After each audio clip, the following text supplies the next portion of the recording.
Hi everybody, this is Pam and we want to welcome you to our new quarterly town hall for the Women's and Children's Services Childbirth Center meetings. So our goal for these meetings are to align all of our departments across our service line. We're going to offer a variety of footprints and formats so you can all get the information.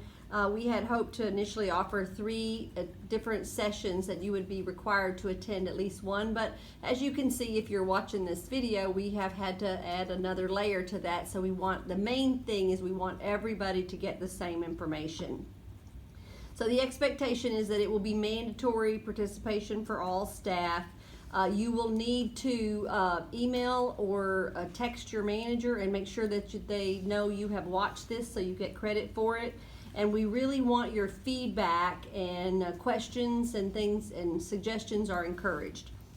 So anyway, this is my last week, and so with very good news that Sarah Catalano is going to be assuming the director role, and Danielle Everett is going to be providing interim nurse manager support for labor and delivery.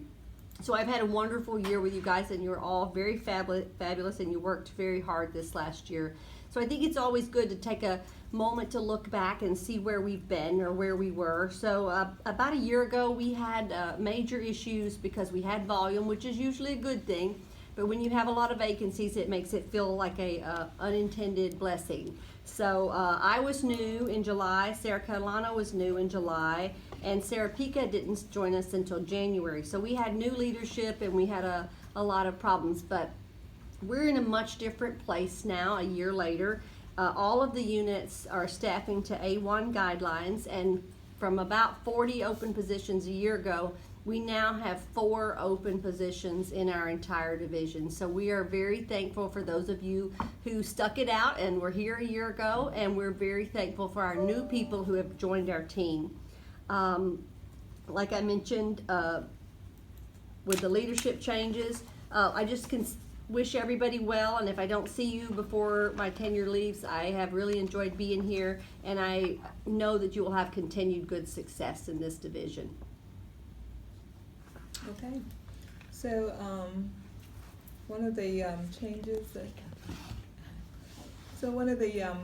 changes for the code for Code Pink policies is every alarm on the Code Pink requires that the tag is that in alarm to be verified. So make sure that when the alarm is going off on the Code Pink, that you verify the tag, and then it should lock all the doors to the lobby. Those doors should remain locked until it's cleared. While the doors are locked, the staff and providers may enter through the door behind the OB/ED triage desk if it's necessary.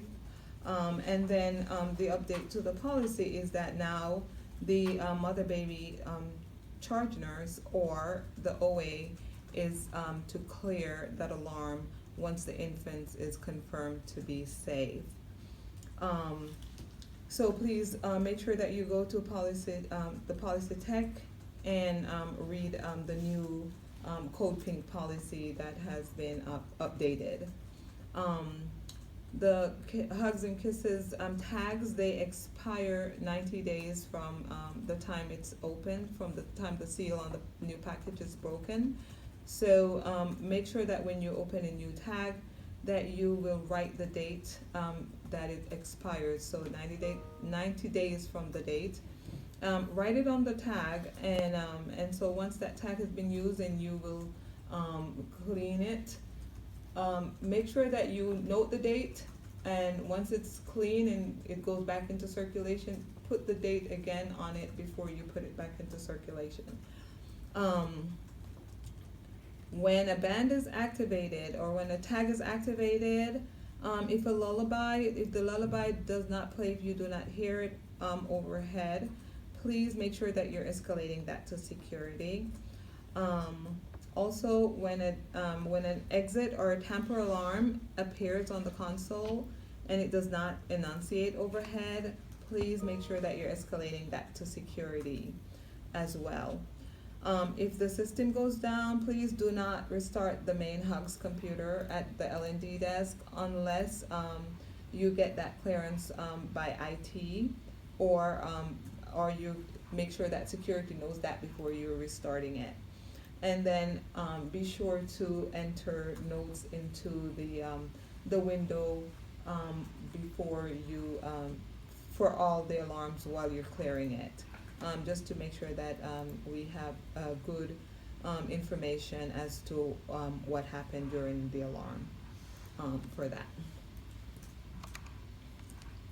Okay, last October we had a large Kaizen event that involved all the departments in women's services. That event is actually called a Kaizen, which is a Japanese term meaning continuous process improvement. So a Kaizen determines issues, backgrounds, current conditions, problem analysis, countermeasures, and implementation. I cannot talk. Implementation plans. We take all of that information and put it on a large piece of paper. I cannot talk. A large piece of paper called an A3. An A3 helps us work out standard work, which is an agreed upon set of work procedures that effectively combines people, quality, material, safety, and predictability. So we just wanted to bring back some of we actually had 7, then we moved it to 8 key Kaizens that we worked on. The first is breast milk barcode scanning. So the NICU was having to scan at the bedside with a cosigner every single time they gave milk. We changed our process. We improved it by adding in some safety mechanisms and removed that from the cosigner at the bedside. The NICU also had to scan every single medication with the cosigner before giving meds in the NICU. We went to System Pharmacy and removed most of the cosigning except for high-risk medications.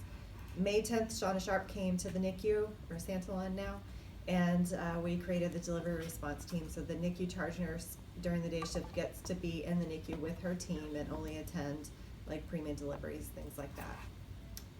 We also had lactation consultants. Claudia, you want to talk about that? And so we did have a Kaizen for improving the lactation standard work process, and that include optimization of their workflow through Epic, making sure that they were able to create daily assignments that were efficient in choosing their list for their patients for the day, and then also documenting their work throughout the day, and then also supporting the staff education and having the staff, every nurse within the service line to be a breastfeeding expert, so that they will be helpful in making sure moms are successful in their breastfeeding experience. And so they will continue to support breastfeeding education for moms and for the staff to help the moms and babies as we continue our journey for our designation for Texas 10 Steps August 1st.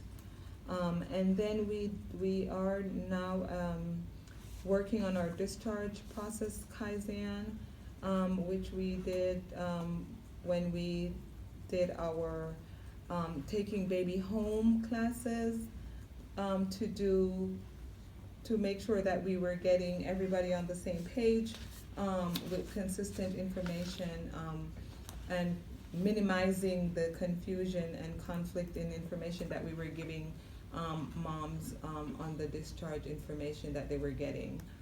So that class actually was information that we did consolidate from the New Beginning booklet. And so now, with that said, that was what the patients would get on the tours and on the classes that we used to have before COVID arrived. So now that we are not doing that face-to-face information anymore, we have moved to virtual education, and the childbirth educators are working very hard at getting that information out to our moms, and we're still though making sure that everybody's on the same page doing that. So Sarah Pika has been working with the childbirth educators to get that process going, while on the mother baby side with the new Kaizen that we're doing as well, making sure that we're getting that information together. So, and to kind of help bridge some of the knowing that discharge process is very lengthy and cumbersome, some things that we wanted to do was to continue that class. Since we're no longer meeting in person, we moved to a virtual platform with that. One of the hindrances that we had in person was the limitation of the class size that we could have. And so, because when we did the tours, we couldn't have large amounts of people walking through the units. And so one of the benefits of the virtual class is that there's no limit on class size. We don't have to worry about social distancing because everyone's able to participate from their computers, and so they're able to see each other and actively ask questions and participate just like you would in a class setting. But so that they wouldn't miss out on that tour option, we did film a virtual tour that will go through all the different units. It'll come through showing from the downstairs up through the Women's and Children's Pavilion and then each of the units in our service line. And so that's something that they can watch before they come to the class. And then in the class, they'll have still videos or still images of the different units so that they can look at those and ask questions just like they would on the tour as well. So that's something that we didn't want them to miss out on, because that is an important piece before they come into the hospital. We're also trying to utilize our smart TVs that we already have in each of the rooms to be able to really harness. Yomingo is an education platform that we've been using to be able to get information to our patients. And so utilizing that more, using the TVs, is something that we're looking at, as well as our Spanish options. That is in the works as well. So a lot of time and energy is being spent towards our discharge process and educating our patients. Great, and the other two A3s that we've done were the supply chain A3 and a pharmacy A3. A group of staff worked on these issues that were, there was some kind of confusion about what supplies were in which rooms and how we would go forward with that. And so that team worked together with the supply chain people, and they actually told us that there were color-coded stickers on the bins in the Walmart rooms that we didn't realize meant anything, but they actually do. And so now there's signs up around the ceiling that tell you where to go for each area, whether it's blood draws or ADL equipment or any other kind of supplies. There's signs there now, so that's working well. Then our pharmacy A3, I know in labor and delivery and antepartum with the new change, as well as mother-baby, we looked at the meds that were in the Pyxuses, and then we also looked at the locations of the Pyxuses and the refrigerators that went along with it. We changed up a bunch of things. We worked hard with the pharmacy to get that going, and now that's kind of a sustain and operate phase. Right now there still is a list on the side of each Pyxus machine where if you find out that you're repeatedly going there for a medication that's not there, you can write it on that list, and it's part of pharmacy's standard work to come once a week to make those changes. And then the last one was for the standardized order sets. So Dr. Thompson has done a lot of work on that, and so one of the key takeaways is not all of our doctors are on Epic in their clinics, and that's okay. They're not just all ready for that, and we just have to be able to help them during that process. So the one thing we do want you to remember is that they have 3 options for having a patient order. One is they can put the order in Epic themselves. 2 is they can fax you an order set that has specific patient information and patient identifiers on it that is unique to the individual patient that they are giving you orders on, or they can call you and give you a telephone order, but it cannot be generic. It has to be this is Dr. So-and-so, and I am calling to give you orders for Pam Sanders. This is her date of birth. She is coming in for this, and these are all of the orders I want. It has to be very specific, and then you have to write those down and read that back. So that is the telephone order process. And so if any doctors are asking you to do something outside those protocols, then you need to escalate that and make sure that you first of all say no, that you have to have specifics and give them the options. But then you need to escalate that, because that, if you take an order that is not specific and you just put that order in, then you are practicing outside your scope of your license, and you are in essence practicing medicine, and that will get you really in trouble with the Board of Nursing. So to protect your license, your answer to that is no. You should put in only orders that you have specifically been given by the provider that are unique to the patient with the patient identifiers. And we are working around that whole order process, and we've got some new orders that are coming. They've been a little delayed because of COVID, but they're ERAS, and so we've got some more orders coming. So that's still a work in progress, and we have different provider groups, so it's not unique, but we are working on that still. But the main thing is that you take orders appropriately and don't practice outside your scope. Okay, so those were the updates that we had from the previous Kaizen that was done last fall. We did start a new Kaizen across the service line on May 14th, which is really focusing on nursing communication to help increase our HCAHPS scores. And so what we really want to do with that is really focusing on our patient experience.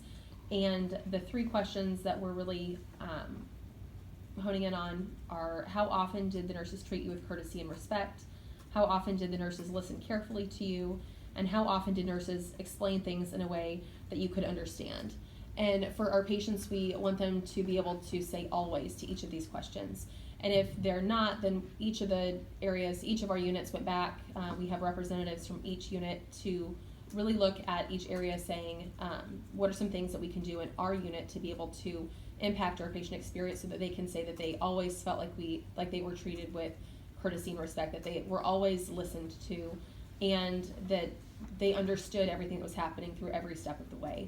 And so we were looking at potential hindrances and ways that we could be able to make their experience better through the patient's eyes. And so we do have team members from each of our areas. So from labor and delivery, there's Brianna, Allie, and Michaela.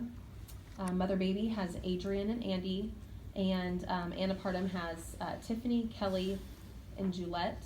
NICU has Krista, Sandy, and Melissa. So these are the representatives from the unit, but these are not the only people that we want involved in this initiative. This is really for the entire service line, for every staff member that we have in our women's services line is impacting our patients while they're here. So it's not just up to those people that are help leading this initiative. We really want them to bring the information back to everybody, and for all of us to work as a team to be able to really impact our patients' experience, because there are patients, regardless of the unit that they're on at the time, they travel throughout the service line, and so we really want them to have a great stay the entire time that they're here.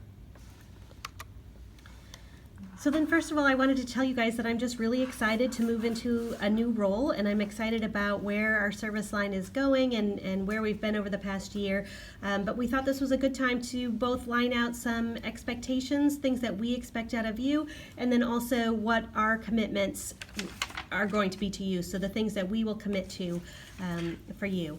So first, these are a list of expectations that we have for all the employees in our service line. And number 1, that's to lead with eye care values always. And I really know that each and every employee in this service line does genuinely live their eye care values and demonstrates this on a regular basis. And so this is just going to be something that we continue to expect. The other thing is really being accountable for time and attendance. And all of our departments are going to have the same process for holding staff accountable with communication records and DCRs as per the HR policy. And so we'll all be following that and holding people equally responsible. We also have an expectation of both hourly rounding and bedside shift report. So this is really important that you check in on your patients regularly. You check for their pain level, their possessions, all the 4 Ps, as well as doing bedside shift report. And this is really incorporating the patient when you're giving reports so that they understand the plan for the day. And then it's also managing up that next nurse that's going to take your patient. And so this can happen when patients transfer between departments, but it can also happen at change of shift report as well. So you just manage up the next person that's taking care of that patient. The next expectation is that we want you to know what's on the huddle board. So we're going to be updating the huddle boards weekly, and we're going to be putting lots of information up there. There's going to be quality information, patient satisfaction information, some recognition and kudos, and just lots of good information that you guys need to know. So we really want you to pay attention to the huddle boards and know what's on the huddle boards. The other thing is that we really don't want to hear any kind of never statements. So things like, that's not my job, or why do we have to do that? How come so-and-so doesn't have to do that? Things like that. It's just an expectation that we come to work and we do the best for the patient, and we put the patient first in all that we do. And so I think that if we work together as a team, all of our departments together, we can really do the best for our patients. And then our last expectation is just that we would ask that you would escalate issues or problems up through your chain of command. So this means, first and foremost, going to your clinical resource nurse. If you're at work at night and Glenda is here, go to Glenda first. If it's during the day and you're in L&D and Danielle is here, you can go to her. She's also the next line too for now until we figure something else out. But so then go to your managers, and then come to me and we can have a discussion. But we would really like the opportunity to address any of your issues here first. And then if we can't address them or fix them, then we can escalate further. But we really want the opportunity to listen to what you have to say and address any concerns that you might have. And then our commitments to you is, number one, we commit to holding everybody accountable to the same standards. So we commit to being fair across the board, no matter which department you're in, no matter what your role is. We commit to holding everybody to the same standards. We also commit to following up on all of your concerns. So we might not always be able to give you the specifics and the details, but we commit that we can follow up to you and let you know that we've addressed it. We also commit to following up on close the loop communication. So that's, again, just letting you know that we handled things and that it's been taken care of. We also commit as a team to collaborate between the departments and really grow our team stronger together. And I think that all of the managers have a strong commitment to working together as a team and having us provide the proper support to put the patient first. And I really think that if that drives our care, we can't go wrong with that. So our commitment is to provide decision support for you when you make decisions to put the patient first. I just wanted to give you a quick update also on our maternal designation survey that we had last Thursday and Friday. Overall, it went really well. It was kind of a stressful 2 days, but we did come out of it with 4 deficiencies, and it was our QAPI program, which just needs a little bit more tweaking and a little bit more development. An outreach program that they want us to develop, that's a requirement for level 3 facilities, and so the Woodlands, HMH, and ourselves are all going for level 3, so that's something that all of us will have to work together for. And then there was a few policies that we needed to tweak, and there's one more. What's the last one?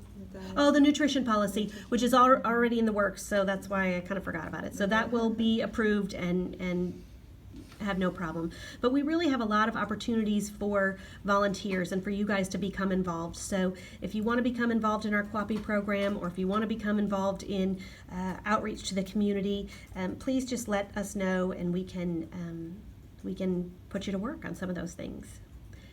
We also have an update on the Texas 10 steps. Okay, so come August 1st, we will be seeking redesignation for our Texas 10-step program, and that's very exciting because I think we did very well over the past 2 years, that we have come closer to achieving successful breastfeeding. So we are starting out now with a 92% initiation rate for breastfeeding, and we're at 58% for exclusive breastfeeding rate. So we continue to support the staff to really work with our moms and babies to get to that 10-step to successful breastfeeding. One of the big things that we're really looking for you guys to help us with is to make sure that you're up on your breastfeeding education that's required for every 3 years. Make sure that you have that in place. submit your certificates to the lactation consultants. Make sure that, especially to Donna, I know they're all working together. Anne and Donna are doing that piece of it.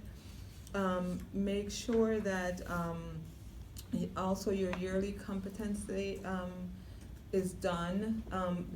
The lactation nurses will actually be doing something a little bit different for that this year. So instead of you guys having to go sign up and go somewhere else to get their competence checkoff done, they'll come to you guys at the bedside and have you checked off in real time, doing your standard work.